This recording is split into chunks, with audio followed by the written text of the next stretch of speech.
नमस्कार दोस्तों, thriller tube में आपका स्वागत है। आज की वीडियो थोड़ा खास है क्योंकि इसमें वीडियो खिंचाव में पूछे जाने वाले सवाल का सही जवाब देने वालों का नाम घोषित किया जाएगा। तो वीडियो को अंत तक देखिएगा जरूर, क्योंकि क्या पता शायद आप ही सरप्राइज गिफ्ट हासिल करने वाले में से एक हो। तो बात को आगे ना बढ़ाते हुए सुनते हैं आज की कहानी गंगा की जुबानी।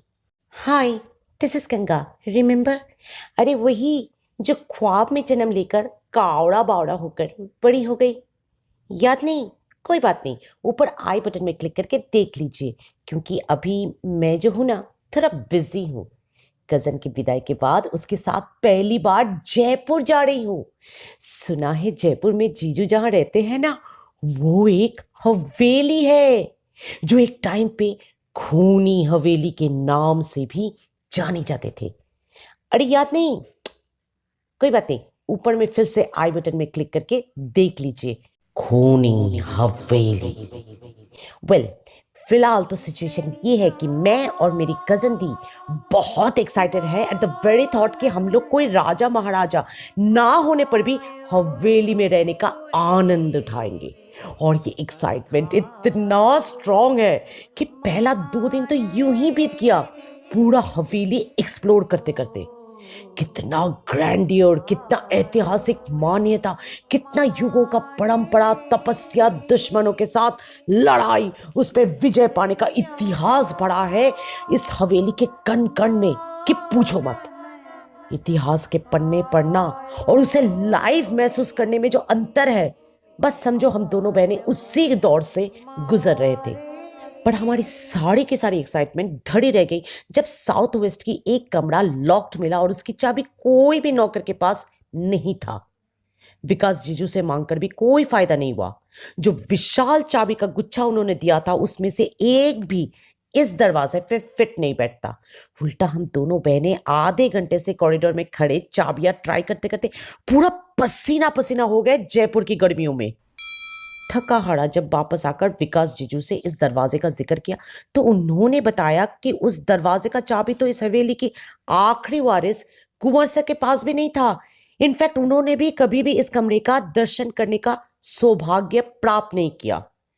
हवेली के नक्शे के अकॉर्डिंग ये एक बहुत ही छोटा सा कमरा है, ऑलमोस्ट द साइज ऑफ अलमीरा। तो किसी ने कभी भी इस पर ज्यादा गौर नहीं किया। पर हम दोनों बहनें तो उल्टी खोपड़ी के हैं ना। रात के 3 बजे मुझे अपने कमरे के दरवाजे पे एक खटखटाहट सुनाई दिया। आधी सोई और आधी जगी हालत में दरवाजा खोली और कजन के एक्साइटेड चेहरे से रूबरू हुई। दरवाजा खुल गया, वो बोली। हाँ, पर कैसे? आज दोपहर तक भी तो एक भी चाबी काम नहीं कर रही थी। मैंने पूछी। वो सब छोड़, चल मेरे साथ, তুই বিশ্বাস করবি না ভিতরে কি কি আছে। अचानक से बंगाली लहजे में कजन को बोलता हुआ सुनकर मैं पूछी, क्या? हाँ, हम दोनों ही बंगाली हैं, पर कोलकाता के बड़ा बाजार इलाका में रहते रहते बंगाली भाषा में एक दूसरे से बात करते हुए एक अरसा हो गया। तो इसीलिए दी को अचानक बंगाली में बातें करता हुआ सुन मैं थोड़ा चौंक गई। पर वो बिना मेरे सवाल का जवाब दिए मेरा हाथ पकड़े और खींचते हुए हवेली के साउथ वेस्ट विंग में ले गई। वहां कमरे के दरवाजे पे पहले से ही चाबी लटक रही थी। समझ में आ गया कि कजन उसे ऑलरेडी खोल चुकी थी। अब बस उसकी हैंडल घुमाई और दरवाजा खोली, और उसकी खोलते ही एक ठंडा हवा का झोंका हमने एहसास किया। कमरा काफी अंधेरा नजर आया बाहर से। कजन ने अपने फोन की फ्लैशलाइट ऑन करते ही एक पिछले सदियों का भूतिया दृश्य आंखों के सामने प्रकट हुआ। मकड़ी की जालों में कैद एक कमरा जहां हर चीजों पर धूल की एक मोटी लेप विश्राम फरमा रही थी। पुराने जमाने की आईना, चेयर, टेबल, ग्रामाफोन, लोहे की संदूकें और पेटियां इस अनयूज्ड कमरे का शोभा बढ़ाने की कोशिश कर रही थी।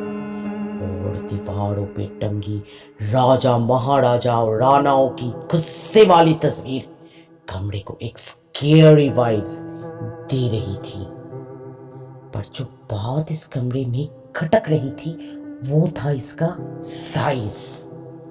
नक्शे के अकॉर्डिंग ये कमरा एक क्लोजेट से बड़ा हो ही नहीं सकती, और होना भी नहीं चाहिए क्योंकि बाजू वाला रूम सिर्फ 1 फुट की दूरी में स्थित है।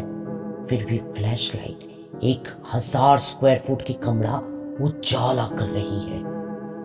मन अंदर जाने से रोक दिया मुझे, पर कजन है कि ना समझ बंगाली लैंग्वेज में चल चल भेतरे चल बोलकर अंदर चली गई, और उसके साथ अंदर गुम हो गई उसके फोन की फ्लैशलाइट की रोशनी। बाहर यूं ही कुछ देर खड़ी रही और कजन को पुकारती रही, लेकिन कोई रिप्लाई नहीं आया।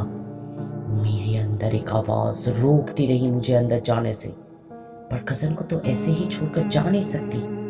पहला कदम रखी मैं अंदर, और सच मानिए मुझे बाहर बिजली कड़कने की आवाज सुनाई दिया। बाहर से छोटी दिखने वाली कमरा जितना कदम बढ़ा रही थी उतना बड़ा होता हुआ महसूस होने लगी मुझे। हॉलवे की रोशनी में एक ऑलमोस्ट दीवाने आम जैसा रूम नजर आने लगी, जो धीरे धीरे बदलता हुआ लगने लगा मुझे एक दीवाने खास रूम में। रोंगटे खड़े हो गए मेरे, और खिड़कियों से तेज हवा और कड़कती हुई बिजलियों का आवाज मेरे कानों में प्रवेश किया, और साथ ही साथ हॉलवे की रोशनी जो इस भूल भुलैया को थोड़ी भी बहुत उजाला कर रही थी वो भी कम होने लगी। एक बार फिर से कजन को पुकारी मैं, इस बार काफी डर के। कजन ने इस बार रिप्लाई किया, नहीं बोलकर नहीं, गाकर, और वो भी बांग्ला भाषा में। आमी जी तुमी जी और एक डरावनी हंसी के साथ मेरे सामने अचानक से प्रकट हुई। खुशी की बात होना चाहिए था कि फाइनली इस भूल भुलैया में मुझे मेरी कजन वापस मिल गई, पर नहीं, खुशी की जगह खौफ ने मेरी दिल में जोरों से दस्तक दी, क्योंकि सामने खड़ी थी कोई नाइट ड्रेस पहना कजन नहीं, बल्कि एक पुराने जमाने की कीमती वेलवेट साड़ी पहना कजन, जो मुस्कुरा तो रही थी मुझे देखकर, पर उसकी मुस्कुराहट में एक अजीब सा शैतानी थी, एक ऐसा शैतानी जो अच्छे अच्छों को भी भयभीत कर दे। और ये शैतानी उसके आंखों से भी झलक रही थी, जिसका रंग उसके मोबाइल फोन की फ्लैशलाइट में नजर आई काला नहीं बल्कि ऐश कलर का। माथे पे काली बिंदी, पिछले जमाने की सोने की टायरा, झुमका, नेकलेस, कमरबंद, अंगूठी मुझे बहुत डरा दिया। चीख के उसके हाथ पकड़ के बोली, दी बंद करो ये मजाक, क्यों डरा रही हो मुझे। और फिर जो हुआ मेरे साथ, कजन मेरा गला पकड़ के घोटने लगी और चीख कर बंगाली में बोली, छेड़े दे আমায় বদমাইশ, তোর গলা কেটে টিপে দেব। বলেছিলাম না এটা আমাদের বাড়ি, আমাদের হাভেলিকে ছলনা করে বেদখল করেছিস তোরা। আমাদের আত্মা অসন্তুষ্ট, কেন আমাদের অন্তিম উত্তরাধিকারীকে ঠকিয়েছিস তোরা। এতদিনে পেয়েছি তোদের একটাকে, এবার তোর রক্ত খেতে চাই আমি। और मेरा गला जोरों से दबाने लगी, पर उसके हाथों के मोबाइल ने एक गैप फॉर्म कर दिया मेरे गले और उसके ग्रिप में। इसी का फायदा उठाकर मैं उसकी ग्रिप से अपने आप को आजाद किया और चीखते हुए हॉलवे की धीमी रोशनी तक भाग के कमरे से बाहर चली आई। पर जैसे ही बाहर आई मैं, वो दरवाजा धम से बंद हो गया और कजन अंदर फंस गई। कजन की फिक्र में जोर जोर से दरवाजा पीटने लगी और कजन को पुकारती रही मैं। इतना शोरगुल मच गया पूरे हवेली में कि विकास जीजू और हवेली के 2 नौकर दौड़ते हुए आया और पूछा मामला क्या है।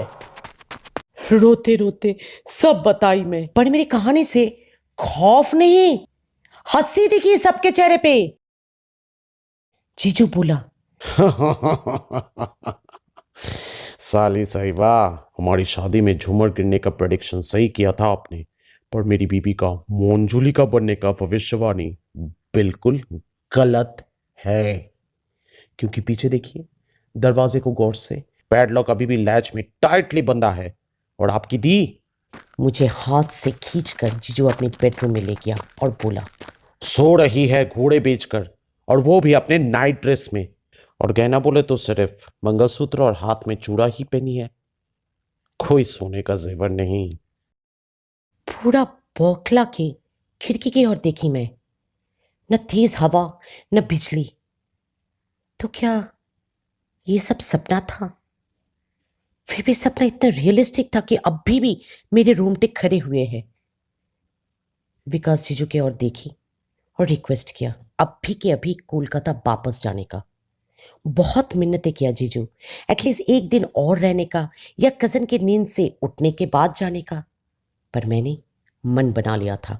5 मिनट में पूरा पैकिंग करके बाहर खड़े कार में बैठ गई और जीजू को बाय बोलकर लास्ट टाइम कजन के बेडरूम की खिड़की की ओर देखी, और खड़ी थी वहां एक रेड वेलवेट साड़ी पहने और पुराने जमाने की कीमती और हेवी सोने के जेवर पहना मेरी कजन दी।